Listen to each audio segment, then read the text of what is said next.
Thank you very much for joining me today. My name, as you can see, is Sue Lenahan. I'd like to discuss my career move from 29 years of acute nursing with East Kent Hospitals to moving to Kenton Medway NHS and Social Care Trust. We care for mental and physical health clients in 64 buildings across Kent because, of course, mental health patients have physical health issues as vice versa. I knew there would be differences in the furniture and the building entrances, and I expected new risks when handling clients or assisting balance as clients move from one space to another. There were challenges I found, but by working with colleagues and trusted manufacturers, we resolved them, reducing the risk to the lowest reasonably practicable level much faster than we ever imagined we could.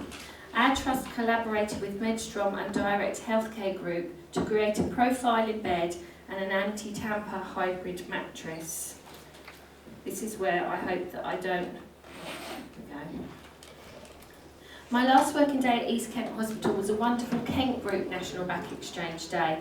We gathered many designers and manufacturers of profiling beds, specialist mattresses and handling aids, and then mixed them with the local care home staff, care staff from acute and community settings, physios, OTs, all for a day of practical problem solving.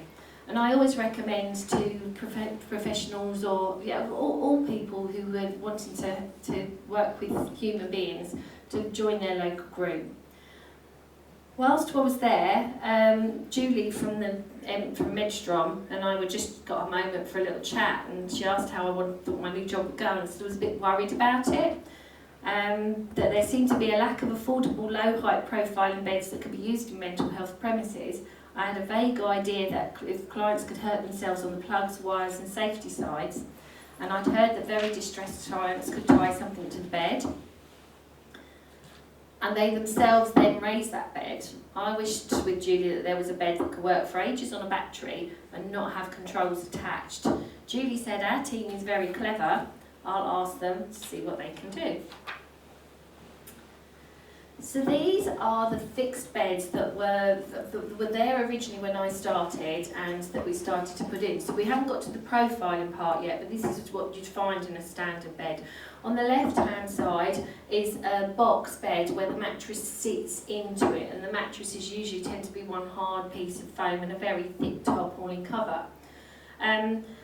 On the right, infection control were very unhappy with that particular bed, as was I, because of the grating on your thighs as you get up.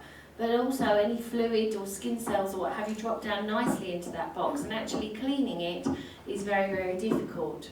The one on the right is a Sovi bed by Pineapple, and it's made of Kydex, not wood, which is a kind of plastic they make airline overhead lockers, if anyone remembers overhead lockers in airlines. And of course nothing can get into there, so it was the mattress holder that we looked into a little to make sure that things couldn't be hung onto there. And then the centre one is the Myla bed from Teal Healthcare, and like I say, they did a different design for the mattress holder, a long thin one that isn't very visible with the light of the picture, and then one at the football to stop the mattress from sliding, but that got rid of that problem. So those are the fixed box beds. I was employed as a moving and handling lead advisor, and my first job was training the staff. It's all about training, isn't it? That's what we do, train people. And I was managed originally by the learning and development team. But after 6 months, we realised I would be better placed with either patient safety or risk management for all the other aspects of the risks around our clients' care. Furniture assessments, complex client assessments, general risk assessments, and what the safest practice would be around those. So nursing and quality took me on, and that included our health and safety team. So I do a quarterly report for the trust-wide meeting at the trust-wide health, safety and risk group to provide assurance to the board and our partners of what we're all doing. It incorporates the other safety teams, so health and safety, emergency planning, risk management, security, and moving and handling all together. So we're all looking at all of the risks and kind of singing from the same song sheet when it comes to trying to persuade somebody. We give constant attention to avoiding points from which unwell clients could attach a ligature or any long item long enough and flexible enough to be wrapped around and take it somewhere else as a ligature. So I'm not very good at doing that bit at the same time. Other small sharp items that could come off anything that we use to self-harm later on when they got a little quiet time or threaten others with. So we're very carefully controlling all of those things and reporting the results of these controls and their success to the board. The staff and client safety, including their emotional safety, is our priority, because a large part of my job is taking care of the staff and getting them to their retirement in one piece. So it was really important to make sure that we were there to care and protect for them as well. Near misses resulting in no harm is still a failure to us all. We have a trust-wide health, safety and risk group, which is where our tissue viability, ligature group, falls, resuscitation, medical devices and patient safer services teams, which is what we call our team who do the what would have been previously been called restraint, but they call it patient safer services because we're looking at the safer aspects of things. So all of those are in the same group, and then we collaborate together. So they focus on general good health and make sure all equipment used meets the national standards. Together we shared experiences and compared equipment that was available to assess the risks of each one. That's a good start, but the staff understand the patients best in their care and their very varied specific environments. Over 64 buildings, they're also very, very different. So what's good for one doesn't work for somebody else. So we needed more opinions. So we're going to make sure that they take care of general good health of the clients and the staff, and we have our approved medical devices list. So when we find something we like and we all approve it, then it goes on the medical devices list and the units can choose what they buy. I was lucky enough to be sent by East Kent Hospitals to Loughborough Design School and study the ergonomics programme.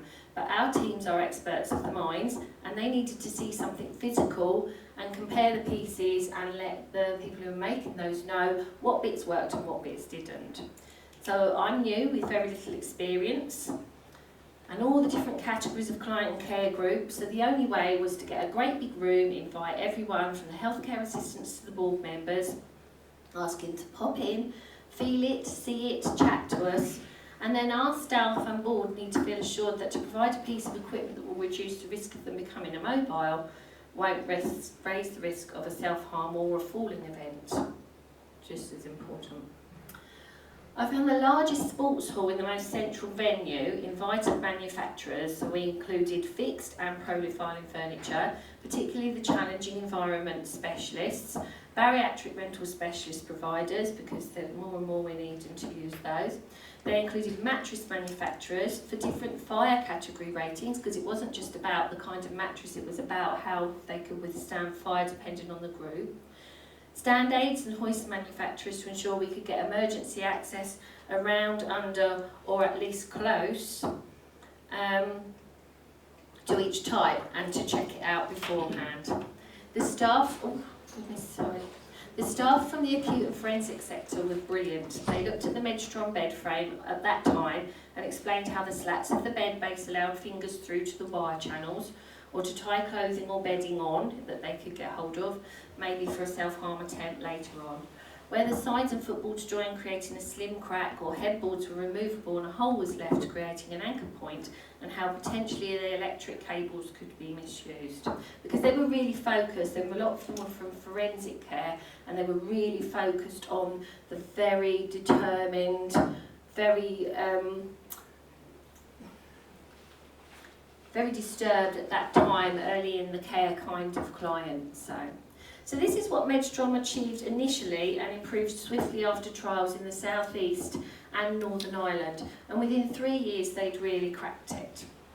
So forgive the photographs, because they were often done in a client's bedroom when the client wasn't there.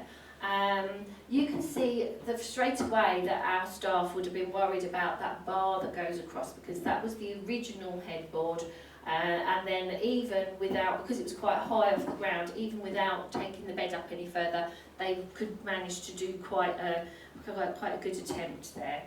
So that was obviously one of the things that they said wouldn't work. We got the smooth fixed head and footboards were much better on the second go. From the side, it's got a little heart-shaped dip in it. So they made it lower, but although it would be awkward to tie anything to it, it would not be impossible given enough time and determination, which of course some of our clients really are very determined. The frame was all fixed though, worked on a battery as long as the bed was plugged in regularly to charge when the patient was occupied elsewhere. And the very small casters were invisible, and when it was all the way down on its lowest height, totally inaccessible. You can get the bed with no casters, so fixing it to the floor, or you can get a bar that fixes to the floor and then it's also got little casters and it's clamped down and the staff have got a little gadget to undo it. So if they wanted to move the bed for a deep cleaning or some kind of change around, then that could be done. So they've given lots and lots of choices with it. With super strength, some clients may be able to lift the bed if it wasn't lowered all the way to the floor. So that was the plan, to cover everything and not give any finger holes. So this is the final head and footboard. It's very, very curved, and when it's all the way down to the floor and you've got a mattress on the bed, it's not very much actually visible, but it's really very, very smoothly curved, and so anything you try to put on there would just fall straight off. And of course the headboard is normally up against the wall, so that would be the recommendation. Sorry. We worked our way through each feature, and this is the current specification. It's low enough for you could get over the top of it if you needed to during CPR, which is, of course is very important to nurses. Now please ignore the safety sides shown on the as an optional accessory for the original bed frame model. These slip decks were originally removable for cleaning, but they can be used then as a barricade or to access the electrics and bed mechanisms for self-harm attempts. The Medstrop team fixed them to prevent them being taken off to start off with. We were not satisfied with the spaces left in the fixed panels, as given enough time a patient's fingers could meet to turn them into anchor points, and high-risk patients would still require constant observation, which the whole point was to give people more privacy and dignity. Medstrop needed more input opportunities in order to change the manufacturing process or to eliminate the holes, and this is when the Northern Ireland team began working with a guy called Davey Mitchell. He was in charge of the refurb of several large units, and he needed what we were wishing for. Medstrop were able to make 3 further major changes to the sleep decks manufacture process because of course they were able to buy a lot of what they were producing, so, which was marvellous. Now here you've got the infrared handsets. There's a little tiny sensor at the top. There's 2 ways that it can be used. If you've got more than one bed in a room, there's I think it might be a Bluetooth one, and if you've only got one bed in a room, then it's infrared. But the little tiny sensor is just there. Now it was used to be quite open, but then they put this little infill part in, so when the headrest is down, it totally covers that up. So this is what it looks like when there's no mattress on it and it's all the way to the floor. The holes in the sleep deck panels are filled in, and the spaces between are too narrow for finger access or too wide apart that you couldn't meet to tie anything, even if you could get something there. The side skirts are made deeper, so with the small caster it sits flush to the floor. They have, if you go to their stand, the iPad, and you can see it in action. Sadly, it's needed for another show, so it wasn't able to be brought to us this time. No finger gaps to lift the bed from the side or to tip it over, and the very low height is great for patients that may roll out of bed. We put a crash mat by the side of anyone that may be at high risk of rolling out of bed or just anxious about being into a single bed, maybe after a time of being in a double bed, so it was a bit scary, doesn't it? Again, ignore the safety side options. This slide is to show how the cabling was encased in metal to stop access to them if the bed was left raised or the client lifted the headrest section, which, whilst it's very cumbersome, is possible as part of the CPR emergency features, emergency access to charging as well. If your bed's at the lowest point, you cannot access the charging point, and if the bed battery was allowed to become totally flat through insufficient charging or staff lost the handset, you need to plug it in somehow to maintain charge to use the profiling or height features again. These last two examples are sadly from bitter experience, but by only sharing our good experiences with you, that's not really very helpful if you're trying to go on a similar journey. The skirt which creates the mattress holder and blocks the underbed, just got to go down a little bit.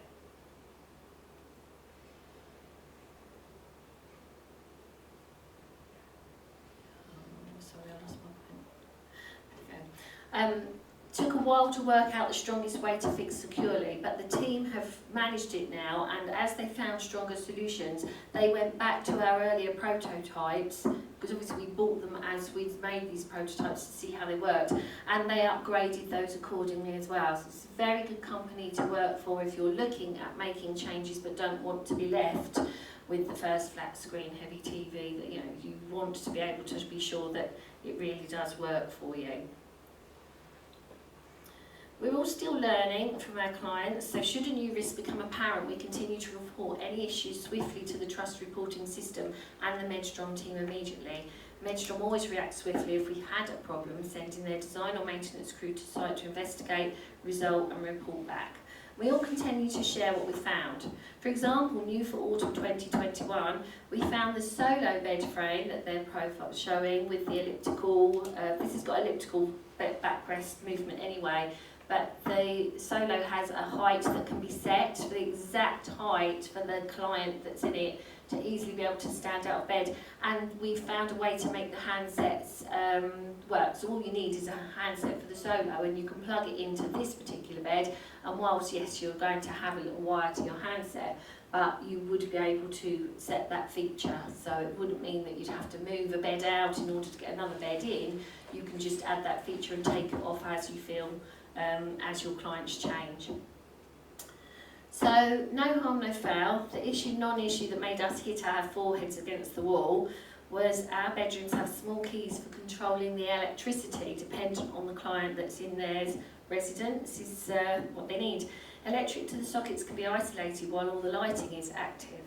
So when we thought our bed had failed and assuring Medstrom team regular charging was happening, we'd made a chart to make sure we knew how long, who, by, and what that charge had been. And we discovered that yes, the team had been diligently plugging the bed in, but the electric supply to the sockets had been switched off, as the previous client liked to poke paper into the little holes. But of course, because the lights were on and the next client didn't have any electricals that they needed to make work, nobody had discovered that. So they let us know that once we switched our electric on and charged the bed properly, it was right back to working within a very short time. So God bless our teams who come within a couple of hours to let us when we come up with a problem. So we managed to carry on going forward, and we added that to our training so that we didn't make that mistake again. Or if somebody did report their bed wasn't working, we just made them go and double check the electric was switched onto the room before we reported it. So this is the contact for Medstrom, the general one, if they're very busy down there. Julie Stevens and Matthew Haynes were specifically helpful with all of our staff focus groups. They talked to our staff, they listened, they went back, they made a prototype, they came in and trialled it, they did training, they took it back again, and this is how we came to where we did. So thank you to them. Are either of those two here today? Julie is here on the stand, yes. I'm not sure if Matt's here today, I didn't see him yesterday, but he definitely is. And they've got the iPads so they can show it and talk you through the whole range.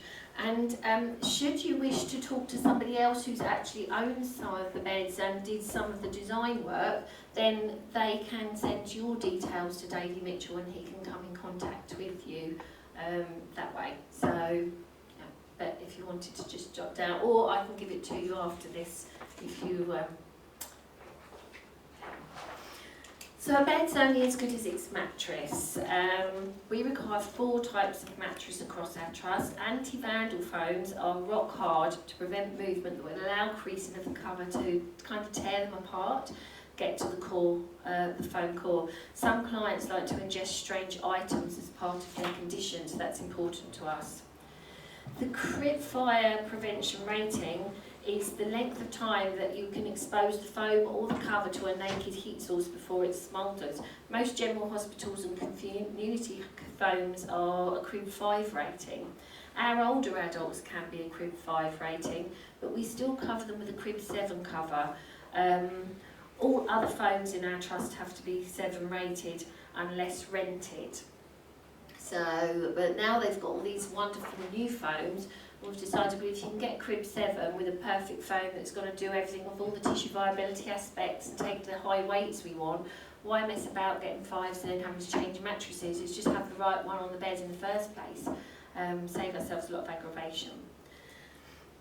The mattress covers on our anti-vandal mattress, as I say, have to be very, very stiff, and so that prevents from making little holes to prevent highlighters, sharps, medication. And as those would be a 7, the foam is usually rock hard, and the inflexible nature means that we're really restricted to low weights. The Pineapple Scorpio mattress only takes 17 stone. Sadly, I can't tell you what that is in kilos because I'm an older lady who that still works in pounds and ounces. So, but yes, it's really very low. So we find that we have to get people off them with only a couple, and they're so uncomfortable anyway, get people off them really quickly. But actually, if we can get a really good anti-tamper mattress, then we try to really restrict how many of these we use, whereas when I moved into the trust, they were standard on all beds.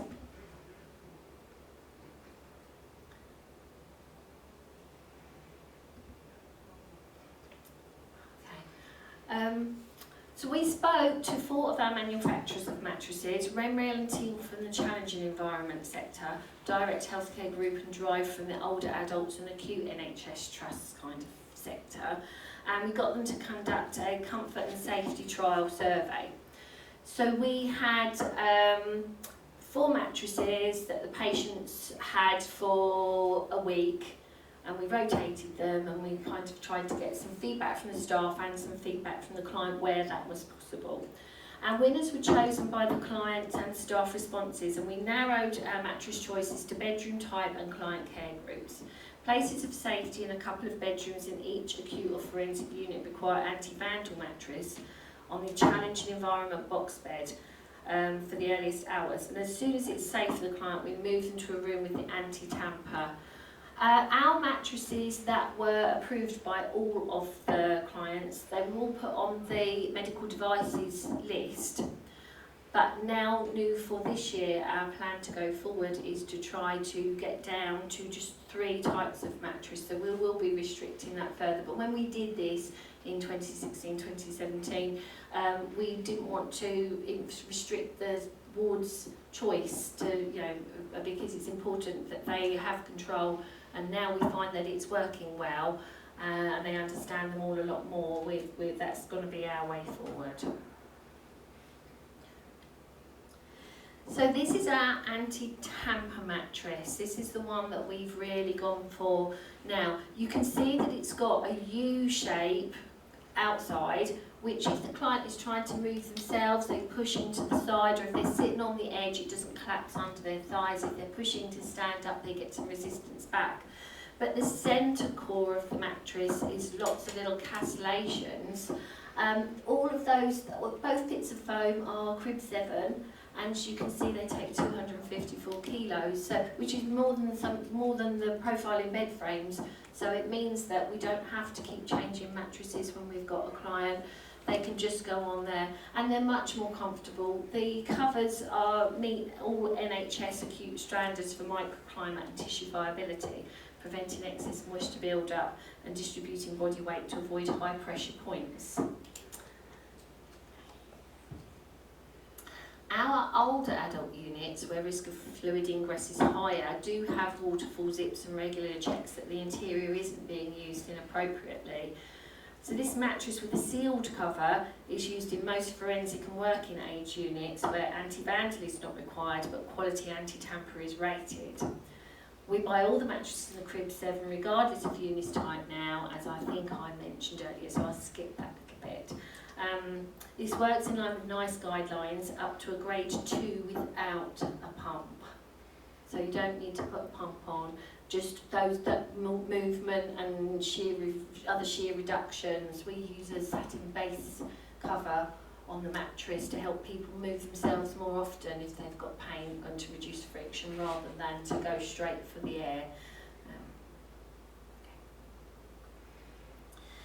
So we needed hybrid too. Once again, we returned to mini conference sessions when the manufacturers and staff are having a design focus experience.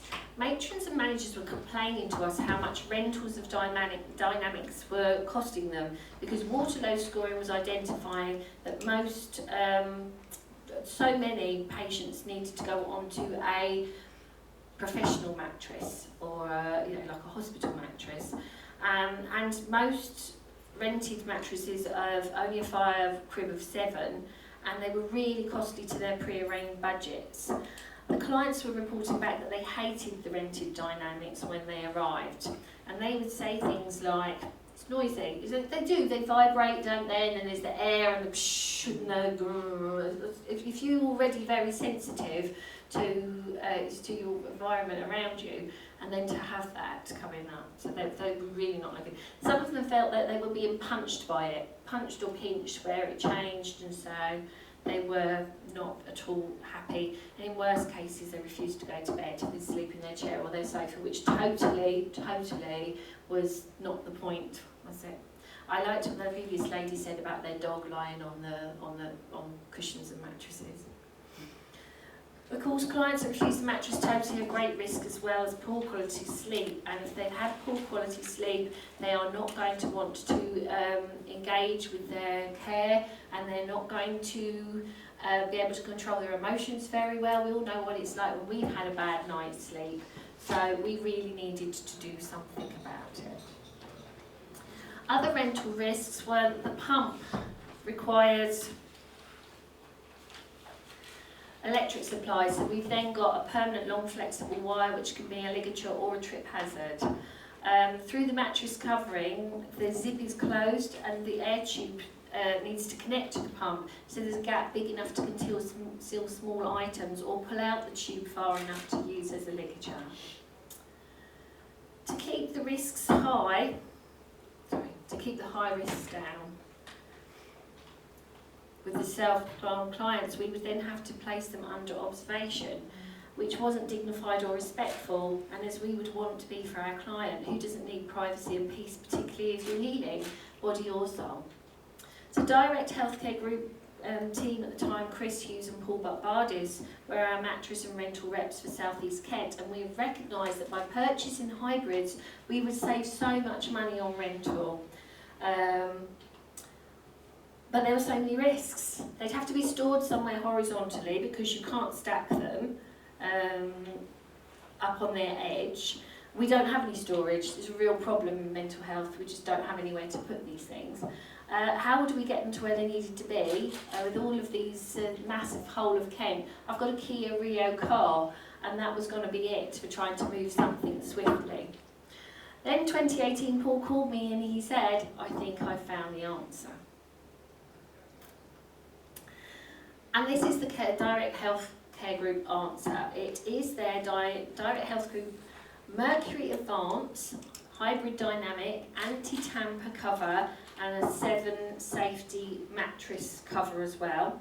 The core is exactly the same kind of U shape, and then you have their castellations covered with their air bladders, and it's all behind a clever little locking zip. Now, that zip came from suitcase technology, and you actually, if you lose your suitcase key, have to hack through your suitcase.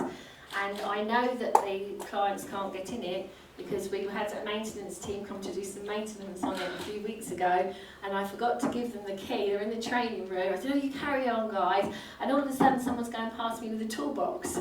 And he's getting out screwdrivers and pincers, and I was only like, oh no, wait, I have the key. And so, of course, once they managed to unlock it, that was fantastic. But so we can have the client on this mattress all the time with the pump carefully locked away.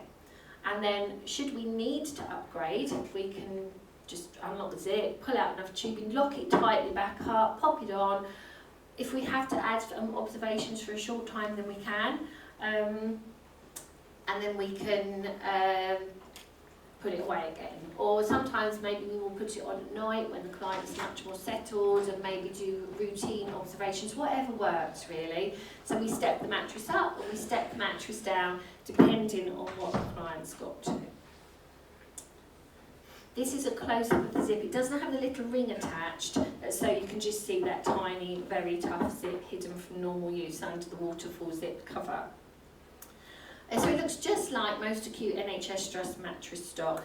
It's just the lock at the head of the zip is activated by the small fish key. Now we've put the keys on, the main keys for the nurse in charge, the housekeeper's keys, and a spare one in the key press. So that, you know, because obviously if the staff nurse is doing the drugs, she doesn't want to be disturbed for the key.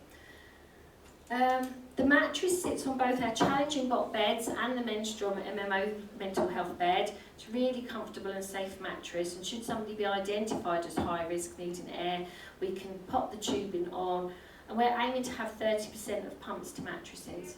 So if we have, apart from our 136s, one of these on every bed, then we won't need to do any renting unless we need a bariatric bed and a bariatric size mattress. And actually we have changed 2 of our bedrooms into bariatric rooms permanently and put larger versions of those on them.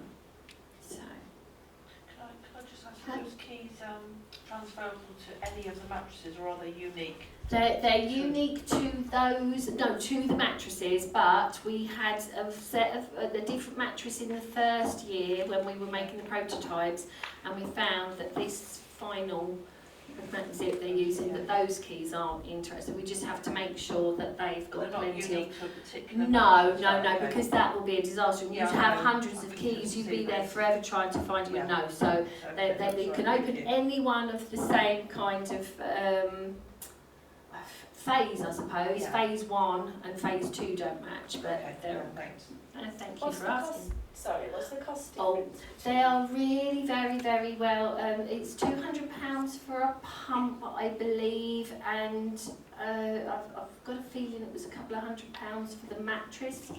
So no, that's not. If you give me your details, I'll connect you to Reese, who's the current guy.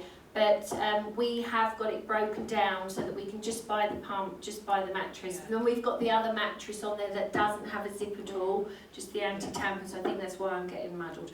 But it's well under £500 for the whole thing. Well, A lot under cheaper than £500. dynamic mattress. Yes. A couple of weeks rental, you would have bought it. Yeah, that's why we said it wasn't worth it. Okay. So the very high quality of the foam means in the day for short rest, the foam will distribute the pressure safely for a client presenting with up to a grade 3 tissue issues, but at night for longer periods and sleeping, the client's potentially at risk, less at risk, so we can put whatever we need in from there. So what happens when seated pressure relief is needed for our clients too? I took no credit for this clever wireless cushion. I had nothing to do with it other than to introduce the team to my nurses and let them have a chat. So we were having another one of our little mini conferences for our older adult care group, and Chris brought along this cushion because he thought it would be interesting, and it's how true that was. It's a dynamic cushion, but it has no pump or wire. If you put one into a communal area, you've got that box that can be tripped over, you've got the wire into the electric as well.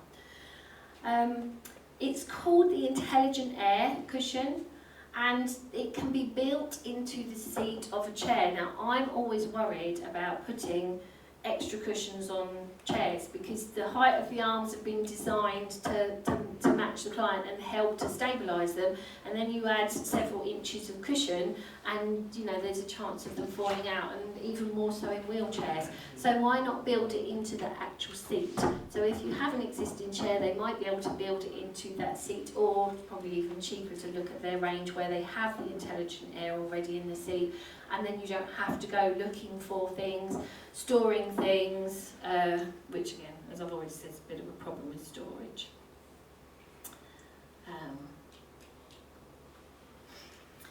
So this shows the shaping and the air sails, how they combine with the bony prominences, and access to this technology has allowed our high and very high risk rated patients from tissue damage to access therapy without raising their other risk ratings.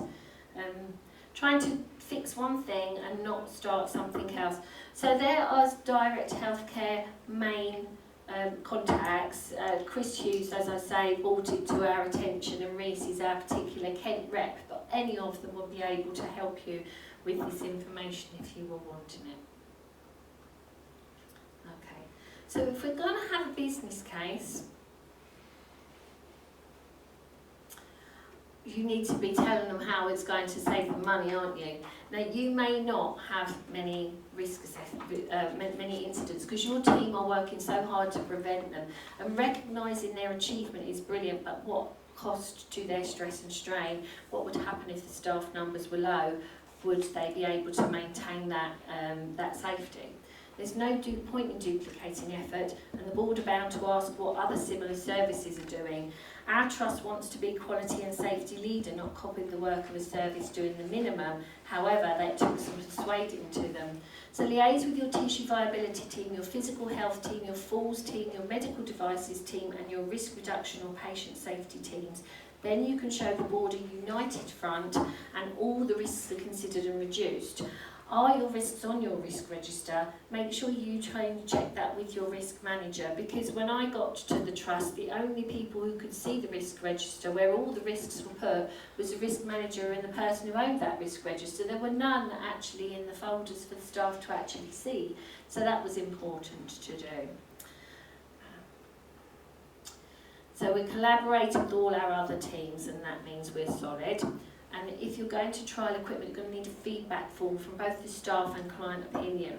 Where clients find it hard to communicate, sometimes observations of a more restful or longer sleep periods than they were having before, improved mood, more relaxed postures when sitting and eating or interacting with others are helpful feedback, indicating they're more comfortable without actually being able to express it in words. So how much rental is happening and how much is the current process costing per annum? If you had your own equipment and a service package over 5 to 10 years, how much would you save? It's often public money, so if we can show a risk and a cost reduction but keep client experience satisfaction scores high, absolutely everyone's a winner, and the board are really interested in getting their hands on that because the CQC and everyone is going to like it. So report to your board and present your case for funding change. I'm having a bit of difficulty with gathering the figures because all of the different care groups and all the wards rent their own stuff, they have their own money, and I just about hear about some of the rentals by trying to encourage a process so that I know what's being where. I'm hoping that this time next year, when procurement gather all the rental figures together, that it will be very, very, very much lower, because we'll only be renting for maybe some bariatric needs for a wider bed frame, and we'll really bring it down. But we're spending thousands and thousands and thousands because the Waterloo scores said they had to be on a air mattress. Well, they would assume an air mattress, and then of course it was expensive and quite problematic.